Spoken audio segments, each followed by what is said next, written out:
Subscribe to our channel by clicking the subscribe button. Click the bell button and enjoy the latest. Assalamu alaikum dear friends, welcome to my YouTube channel Study with Usman SK। Friends, आज हम discuss करेंगे mitosis. Second phase है cell division की,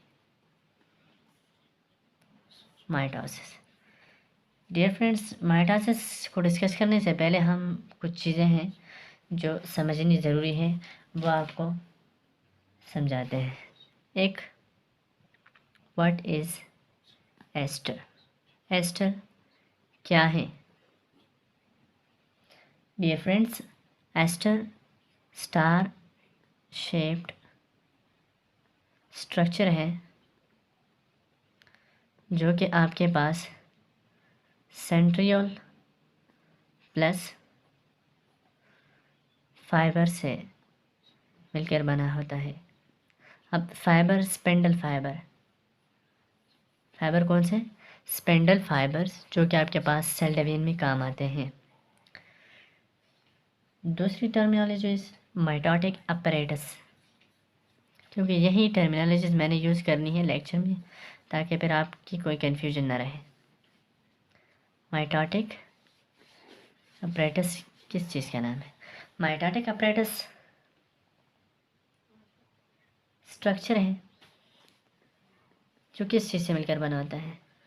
ester plus centriole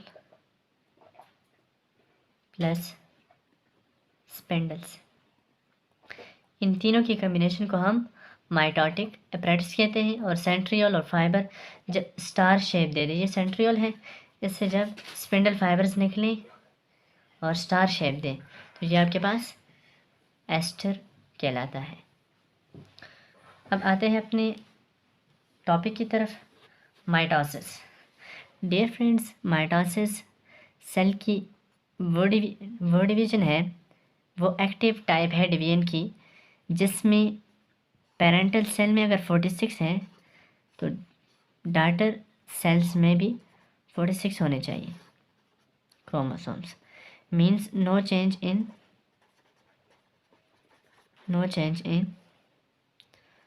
chromosome number, chromosome number में किसी किस्म की तब्दीली ना आए। डॉटर्स, अगर पेरेंटल सेल जो है वो 2n हो तो इससे बनने वाले जो डॉटर सेल्स है, डॉटर सेल्स, वो भी 2n होने चाहिए।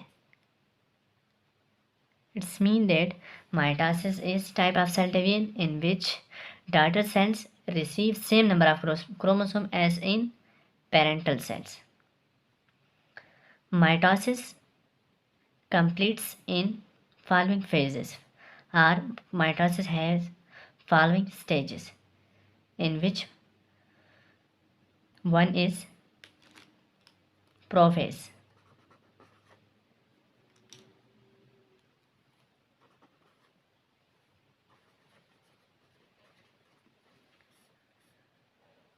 फर्स्टिंग प्रोफेस फर्स्ट फेज है, एक बात। दूसरी बात, इसमें जो आपके पास चेंजेस आती है सेल में कि न्यूक्लियस के पास जो आपके पास सेंट्रोसोम होता है, ये डिवाइड हो जाता है दो में, ठीक है, और ये इस पोल पे चला जाता है, सेंट्रियोल बन जाते हैं और ये इस पोल पे। तो हम कह सकते हैं division of centrosome results into centriole which moves to opposite pole. Okay dear friends, तीसरी बात ये कि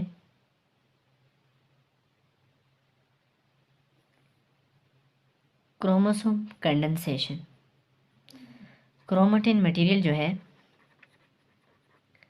क्रोमेटिन उसकी कंडेंसेशन होती है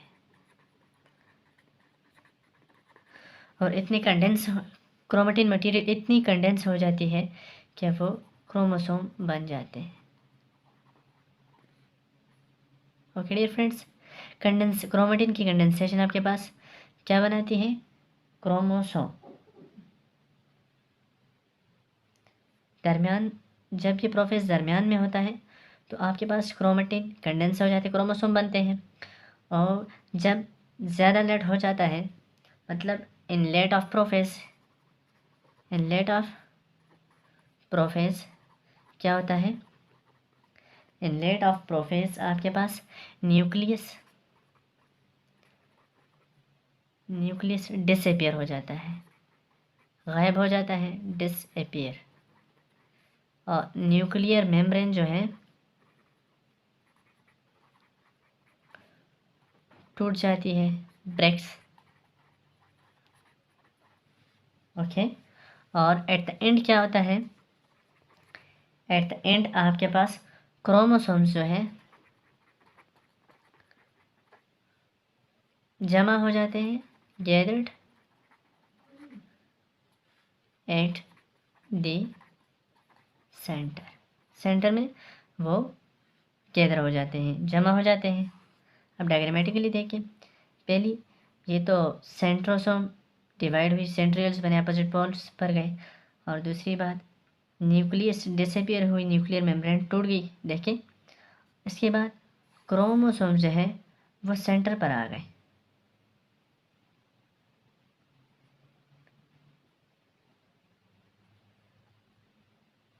एक और बात, स्पेंडल फाइबर की फॉर्मेशन भी प्रोफेज में होती है। स्पेंडल फाइबर की फॉर्मेशन भी प्रोफेज में होती है। स्पेंडल फाइबर फॉर्मेशन प्रोफेज में होती है। डियर फ्रेंड्स, प्रोफेज के बाद मेटाफेज आता है।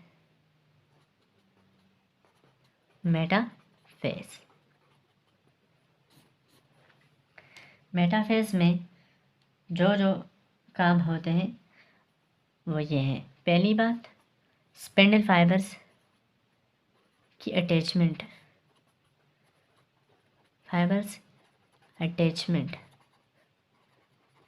स्पेंडल फाइबर्स आपके पास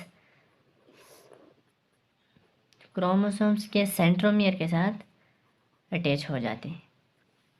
ओके, क्रोमोसोम्स के सेंट्रोमियर के साथ अटैच हो जाते हैं। और दूसरी बात, arrangement of chromosomes at the centre of cell,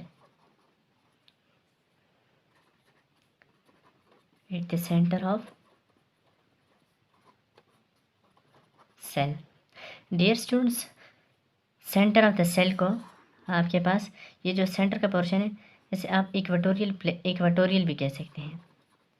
that's why books में लिखा गया है arrangement of chromosomes at equatorial plate. यहाँ पर क्रोमोसोम्स अपने आप को अरेंज कर लेता है। ओके डियर स्टूडेंट्स, ये डायग्रामेटिक रिप्रेजेंटेशन है। ये सेंटर को आप इक्वेटोरियल भी कह सकते हैं।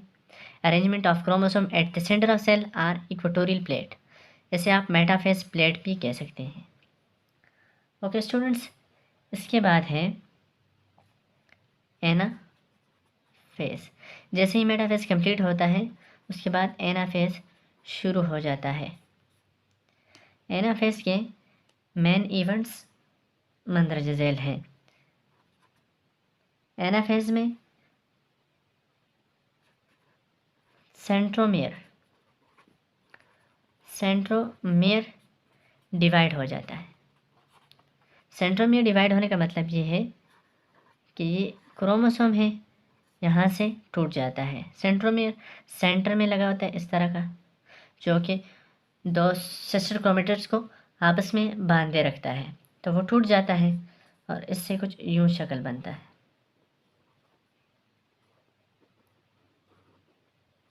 इसके साथ स्पिंडल फाइबर अटैच होते हैं। दूसरी बात, separation of chromatids.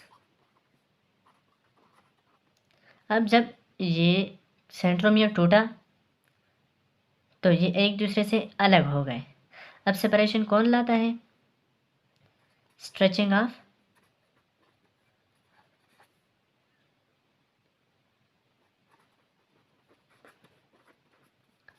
Spindle fibres. अब ये स्पेंडल फाइबर जो है स्ट्रेच करेंगे, ये इस साइड इसमें खिंचाव आएगी और इसकी इस साइड खिंचाव आएगी, तो ये इस साइड चले जाएंगे और ये इस side. Okay dear students, cell में देखते हैं, ये क्रोमेटिड्स हैं, इसके साथ ये अटैच है, ये सेंट्रियोल्स हैं, ये इस साइड इसकी स्ट्रेचिंग होगी और इसकी इस साइड स्ट्रेचिंग होगी, तो ये इस साइड आ जाएगा और ये उस साइड चला जाएगा, पोल्स पे चले जाएंगे। ओके स्टूडेंट्स, इसके बाद है टीलो फेज। डियर स्टूडेंट्स, पहली बात लास्ट फेज है, इसके शुरू में साइटोकाइनेसिस होती है। साइटोकाइनेसिस का मतलब है साइटोप्लाज्म की डिवीजन।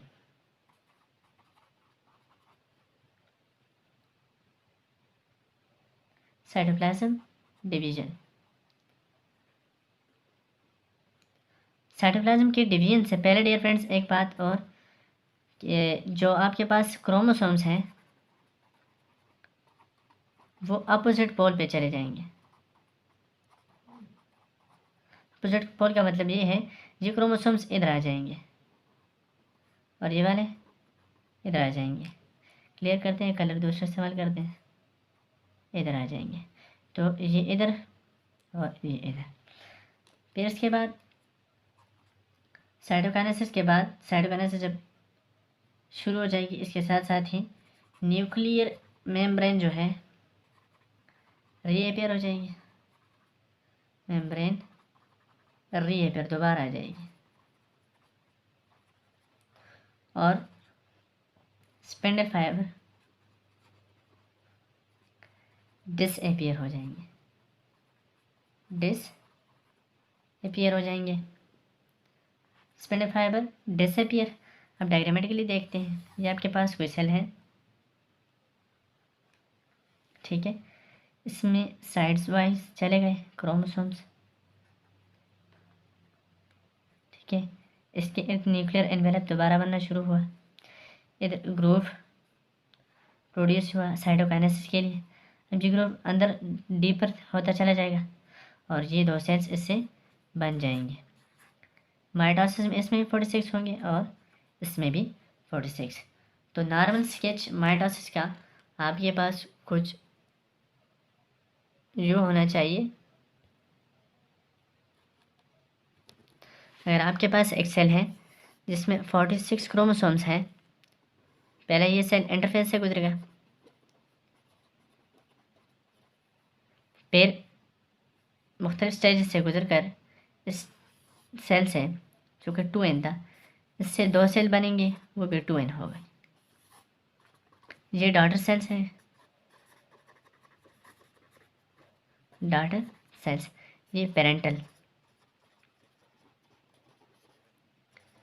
डियर स्टूडेंट्स, इसमें 46 यानी ये भी 2n, ये भी 2n, ये भी 2n। पेरेंटल सेल और डॉटर सेल में कोई फ़र्क नहीं है, इट्स मीन दैट ये माइटोसिस है, कोई चेंज नहीं आया हेरेडिटी मटेरियल में, ठीक है। अब क्वेश्चन बनता है कि आपके पास एक बाल हो, उसको डिवाइड करके उस सेम जैसे दो बाल कैसे बन सकते हैं। तो डियर स्टूडेंट्स, दो बाल कैसे बनते हैं, इसका आंसर हमने अगली वीडियो में ये डिस्कस किया था कि इस फेज़ में, सिंथेसिस फेज़ जो है, इसमें क्रोमोसोम डबल हो जाते हैं और वहाँ पर हमने वर्ड यूज़ की थी डीएनए रेप्लिकेशन की। DNA replication basically chromosome doubling क्यों कहते हैं, क्योंकि क्रोमोसोम डीएनए से मिलकर बना होता है। तो ये क्वेश्चन भी क्लियर हुआ कि एक बाल से दो बाल सेम कैसे बन सकते हैं, यानी 2n ये है तो इससे 2n कैसे बन सकते हैं। 2n जब यहाँ से इंटरफेस से गुजर कर आता है, बेसिकली ये 4n हुआ होता है, लेकिन इसको रिप्रेजेंट किया जाता है 2n। ओके, तो फिर ये 92 होते हैं यहाँ पर क्रोमोसोम्स, 46 इधर आ जाते हैं, 46 इधर आ जाते हैं। तो ये आज का लेक्चर था माइटोसिस में। उम्मीद है कि आपको समझ आई होगी। Thanks for watching my video. Thanks a lot.